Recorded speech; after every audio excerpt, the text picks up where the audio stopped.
Reynolds, founder and CEO at Wilder Retreats. We honored you in our well-being feature, and for a lot of good reasons, including not only how your company's whole purpose is to essentially provide well-being to employees of companies that hire you to do so, but also how you practice what you preach with your own employees.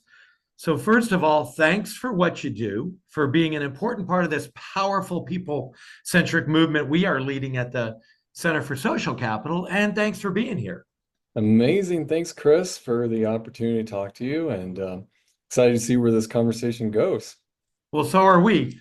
So let's dig right in, because it really is incredibly cool what you guys do. So why don't you tell our listeners and readers a little bit about what your company does, and your background and why you started it.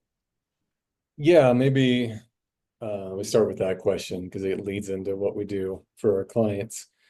So my background, I've been in adventure travel for a couple of decades, over 20 years.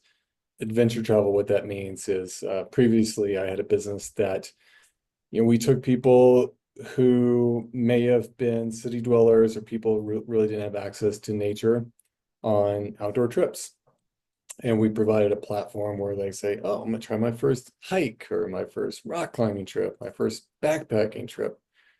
And then they come on a trip with us and they say, that was amazing, or maybe it was hard, but they got through it. And they're like, I think I can do this. I'm going to do something even more challenging. And we provided a path for them to set their eyes on Mount Kilimanjaro or hiking Pichu. And what we saw, it's funny, the intention and the brand of the company kind of revealed itself like 6-7 years into it. What we saw is I got emails every week of people coming off the mountain or coming off the trail saying, I'm changed. Like, that was amazing. I feel so good. I'm going to dump that crappy boyfriend or I'm going to start that business. And like, everything becomes crystal clear in their life when they come off the trail or the mountain and just completed something that they didn't think that was even possible. So that idea stuck with me. I sold that business in 2018. I started Wilder Retreats, focused just on businesses and giving people that sense of empowerment, of possibility, or clarity on what they want. And that's essentially what we do for companies. We bring people together, often remote workforces. We bring them together in nature-based settings, and we let nature do the magic. And so it's company retreats, team building, executive offsites, things like that. So I love that because it's so complementary to what we talk about, right? I mean, we talk about this idea of how business can be a force for helping people through the capitalist model, basically, and by serving people, because that's what capitalism is supposed to do. So I love the fact that you, because of that background, thought, okay, how can we translate this into a business that helps business help people? And tell us a little bit more about, why you thought that would work, and why you thought it was needed for businesses to do this. Well, I think every idea comes from personal experiences, and just my personal experience when I spend a day in nature, when I go for a long hike, somewhere in the middle to or toward the end of that experience, everything becomes crystal clear to me. I know exactly what I'm going to do with my business. I know exactly what I want to do with my people. I know how I want to show up for my marriage. I know how I want to be present with my kids. And it feels right. And I know from firsthand experience how powerful that could be. And I started digging into, like, what is that? What is that feeling? Like, how did you define what happens in nature? And it turns out there are mountains of just research papers on this. There's science behind what happens to our physiology, to our spirit, to our mental health, when we're just looking at a tree for 10 minutes. That's all you got to, you have to look out a window. You don't have to be in the Yeah. presence of nature. Look out your window for 10 minutes and what happens to your stress hormones going down and your creativity going up. So it was intuitive at first, knowing this would be good for people, and what's good for people is good for business. And it's working. It's people and companies are certainly connected to this. So I love that, and I'm pushing you to dig a little deeper here because I, I I I mean this is a powerful concept, and your company is doing extremely well, and I get it. I totally get the connection between the personal transformation and why businesses would need that. But how did you know, and how did you approach saying, okay, since this is so transformational for people, I know businesses are going to want to bring us in to help their employees this way.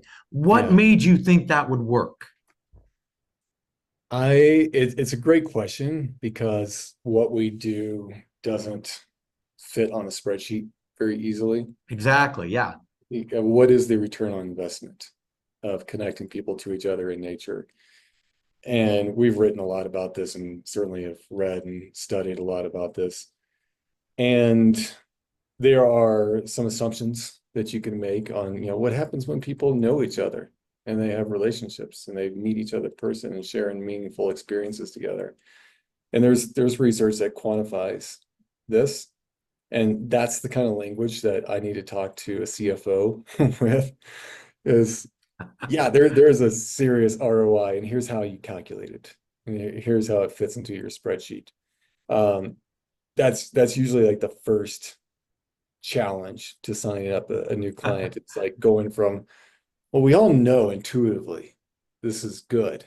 Like we feel it in our hearts that this is going to lead us good things. But how do I justify a significant investment in my people and calculate that ROI? So it's such a great question that we think about a lot. And you've obviously got the research, you've done the research that in a nutshell, if you could just sum it up, Yeah. what are you telling those CFOs?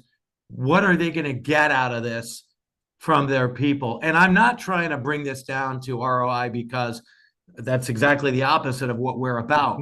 But it is part of the equation for why this people-centric approach Yeah. does work, I, is because it helps people and it improves business. So, like, what's the one just killer thing you tell these guys that says, okay, yeah. if you do this, this is going to happen? Well, first, I want to push back a little bit on something you said, that, the ROI is not what you're about. But I think you espouse that capitalism and business and people are not contradictive forces. Exactly. They all work together for good. So the ROI is important. So what do I tell the CFO? One stat is, you bring people together in nature, especially a remote team, productivity increases. You'll get 2 free months of employment out of somebody by investing in this retreat. Oh, So you wow. start inputting salaries and Okay. payroll taxes, and like, oh wow, that adds up. So that's an ROI. Retention. If you do not invest in your company's culture and bringing people together and building relationships, you're isolating your people. Yeah. It's very, very well-known Yeah. fact that people are living in isolation. It's easy just to ghost your employer and even like get another full-time job and remain in the payroll. That's a long way. If there's not a connection, an emotional connection, at least to their colleagues, if not the business and the brand, then it's easy to drift and just quit. The cost of attrition is 150% of the person's salary. Wow. So Yeah. start doing that calculation. That starts driving the ROI. So it depends on what they're trying to do, whether it's improve engagement, get people leaning in, being more creative, collaborating more. If it's just being more aligned with the company's vision and getting excited about that, it's about sales and like converting more clients. So it depends on what the CFO's objective is in the scenario that we provide ROI to. Okay, so you sold me now. Um, so that's a great segue into a little more about what you guys do and how you do it, because this goes way beyond the old team challenge retreats in the mountains where everybody climbs a mountain and does a tug of war. 20 years ago, that used to be the big thing, right? Yeah. Explain to our viewers a little bit more about what your retreats are about and how they do what they do. You ask the best questions because I have such an allergy to, okay, guys, we're team building now. The whole trust fall moments and team retreats have that connotation. Yeah, And exactly. so employees come to the retreat, hold back, a little reserved, and like, oh, this forced togetherness. That's the opposite of what we're trying to achieve. And so how do we Okay. do that? We set up beautiful, organic moments and experiences that people want to be a part of. Whether you like nature or not, you might hate being outside. Whether you like it or not, like you stand on the edge of the Yosemite Valley and look out at the valley for the first time. I mean, we've had clients just weep. Like you can't help yourself but feel awe. And that feeling of awe connects you with your colleagues instantly. And so we create moments of awe, of inspiration, which is like, I want to be here. This is amazing. And then the conversations start to happen. And whatever conflict that may exist coming into the retreat, you start finding a way to pick apart that difficulty you have with your colleague, and you start to connect and talk about real things. And I've seen it happen over and over, just like beautiful fly fishing moments. Like we had some issues with the client who the sales team was just absolutely killing it. They're bringing in new and new clients, and the ops team was like, you're making me look bad. I can't keep up. I'm missing deadlines. Head of ops hates the head of sales, and the feeling is mutual. We bring them together. It's like, let's just go fly fishing, standing in the middle of the river. And there's something about the hum of the river and the rhythm Mm. casting. And I'm eavesdropping. I'm kind of standing back and just listening to the conversation. And next thing you know, it's like you hear like, yeah, I was raised by a single mom too. Like that's it. That's the connection. That's the moment where whatever was going on before, now we're talking human to human. And we have that connection. Over dinner that same night, they're like, all right, let's figure this out. And we want the same thing. Let's figure this out. And those are the organic moments that we want to create, and not the forced team building, forced conversations. So, I mean, that sounds to me really like it's just it really is a transformative, collective retreat rather than some, obligatory job related Yeah. responsibility that you got to attend, Yeah. to satisfy somebody in the HR department. Yeah. Um, so I mean, I love that. And what are some of the like I said, it seems like a tremendous transformation. What are some of the experiences that you've had with some of your clients or with some of the people that attend that maybe surprised you, even though Mm. I'm sure you thought this was going to go over well, but what were there some times that you were actually surprised by how well it worked and things that happened? It was some of the simple moments that surprised me. So we have a very good client. They're a nutritional supplement company. So their food and what goes in the body and how and their whole culture is about just really taking care of yourself. And we designed this retreat for them in Tucson. Just imagine like this beautiful cattle ranch on the border of the Saguaro National Park. It's not a cattle ranch anymore, but it kind of has that legacy. And we set up ice baths for them. And we knew that the CEO was like really big into the ice bath, so we set that up. 100% of the team did the ice baths, and most of the company came back every day to do the ice baths. And it's the most simple, just the dumbest thing is just setting up a trough, a horse trough full of ice and water that brought people together. And they were cheering each other on and like, oh, I could do 2 minutes. I'm gonna sit in there for 2 minutes. It became this connective tissue for the whole retreat. And it was nothing complicated, nothing crazy about it. It's just a horse trough full of ice, and that became like the defining feature of the retreat. So you really design these very personally to the specific groups or the specific people, and you're open. It sounds like there's not a script per se to what's going to happen. It's really sounds like it's open to what the organic needs, desires, and interests Yeah, of the people that attend are. Is that pretty accurate? I think it's spot on, and I would say it a little bit differently in that if you have faith that you create the right environment, the right culture, people will engage. They'll lean in and they'll give their best. And that's what we do. We create the right environment. It's not heavy-handed. It's very organic.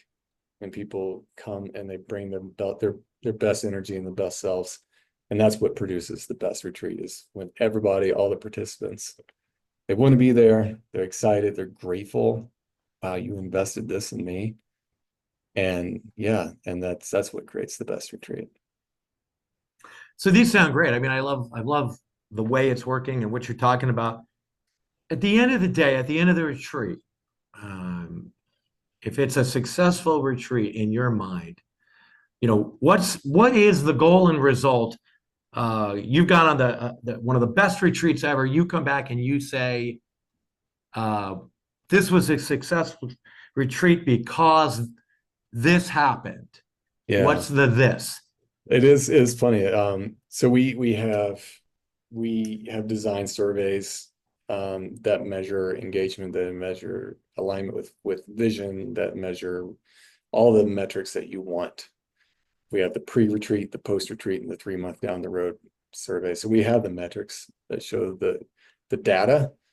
But the question that you asked is interesting, because we asked that question of like, what's the first thing you told your spouse when you got home? Like, that's the best. Those are the best answers that we can get, because that's the truth. What you tell your boss, what you tell the HR manager, that's kind of covered up a little bit with like what I want them to hear, versus what you tell your spouse is like, man, I just wasted 3 days. I want my time back. Or like, I think I met my new best friend. Or Wow.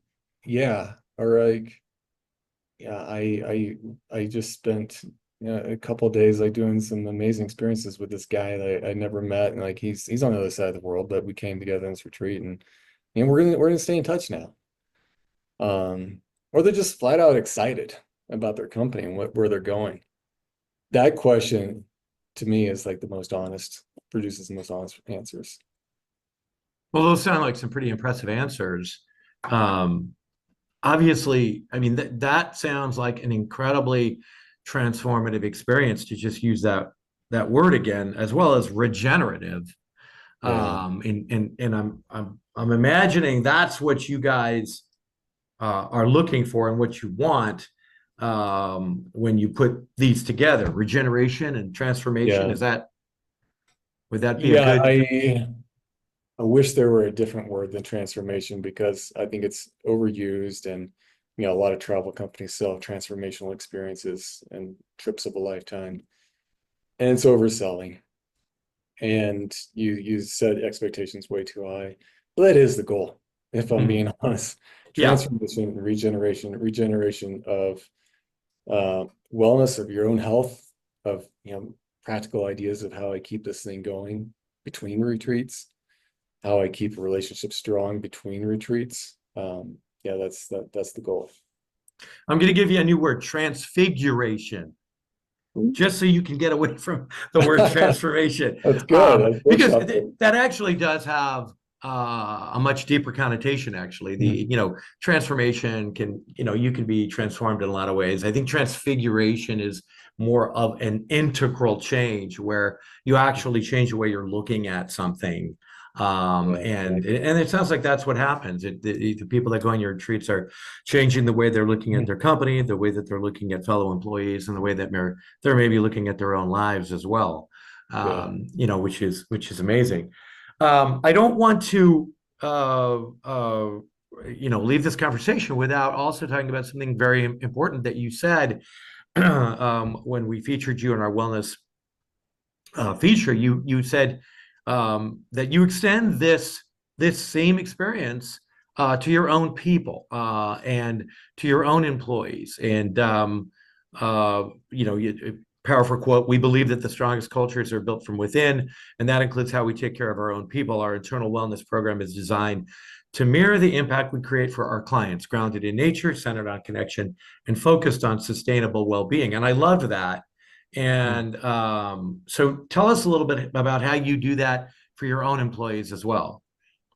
Yeah, so we've got our own team retreat coming up this November, and we'll pluck the very best moments and ideas from our client retreats, and we'll give them to ourselves. So we do have those actual retreats that we participate in as our own client.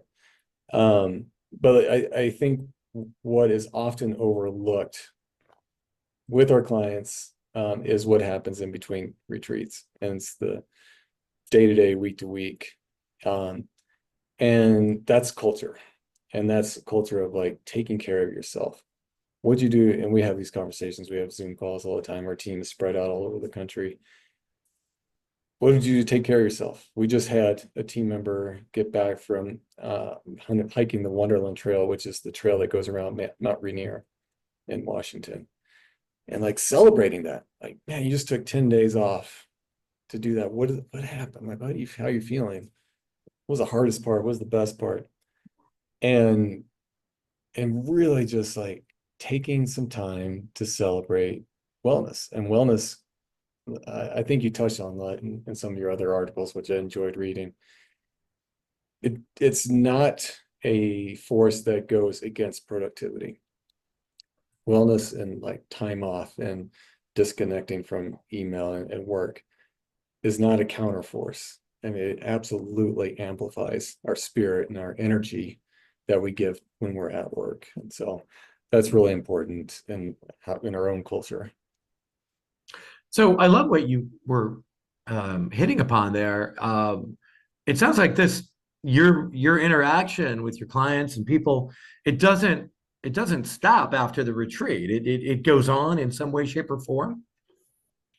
In our perfect world, we have continuous communication with our clients between retreats, obviously during the retreats. And if the goal is transfiguration, if that's the goal, which it is, then you can't just walk away completely. It's a relationship, and we want our clients nothing but the greatest success. And success starts with taking care of your people and your culture, and really getting people aligned with your vision and excited and energetic. And that happens throughout the year. Yeah. I love this. I love what you do, and I love the reasons you do it. I want to go on one of your retreats. Love to have you. Tell me, a great wrap up here. Why do you believe that this is so necessary now? I believe this is more necessary now more than ever. But I'd like to hear your thoughts on that. Yeah, there are a few things happening in our society that are concerning. One, you have these figureheads like Elon Musk, who obviously he's a genius and very successful, and a lot of reasons to admire him. But part of the message he puts out is like the 100-hour work week. I completely Yeah. disagree. I don't think you have to force your way into success. I think you can get aligned with the future and what you want in life. And I think energetically, you'll just bring your best, and it could happen in a very different, much more healthy way. So I think that is a message that we got to put out there for a healthier society. Two, we're incredibly disconnected, like in real life. Like we've built homes that we don't have to leave. Like we work from home, we work out in home, like we have these massive kitchens and we can cook and everything. We have food delivered. We're so disconnected physically. And so what we do is provide that in-person connection, try as best like to drop the technology during the retreats and get people like just to stop looking at their phones and have real conversations. So I think it's more important than ever to have these moments where people can connect, and yeah, it's great for business.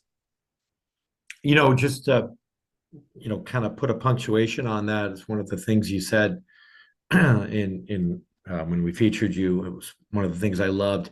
You said, we believe rest is a strategic asset, not a weakness. And I think that is so powerful and hits perfectly on what you just said, and this dissonance, that we have between what, we seem to be living in this very enlightened age on one hand, where we're thinking about these things and these ideas, and at the same time we have this idea that we have to be the best, we have to be number one, we have to beat everybody else, we have to work constantly to make that happen. And there's a great amount of dissonance between those two things, because you can have a balance, obviously, and you need a balance, and rest is part of that. And regenerative rest, not just sleeping, but regenerative rest is part of that. So thank you for doing what you do, and proving that helping people in this incredibly important way can be a real and successful business. Well, I appreciate you taking the time to talk and asking great questions and giving me a chance to talk about it. So thank you. Yeah, absolutely. And we hope to have you back again, and maybe we can get you to write some fun articles for us as well on some of these topics, because you obviously have a lot to say on this. And, we appreciate you being here again, Kirk Reynolds of Wilder Retreats. What's the website again if somebody wants to go? Is it discoverwilder.com? discoverwilder.com. Great. I would advise anybody who wants a better retreat for their company to go and check you guys out. And thank you for being here. We really appreciate it. Amazing. Thank you, Chris. Bye-bye.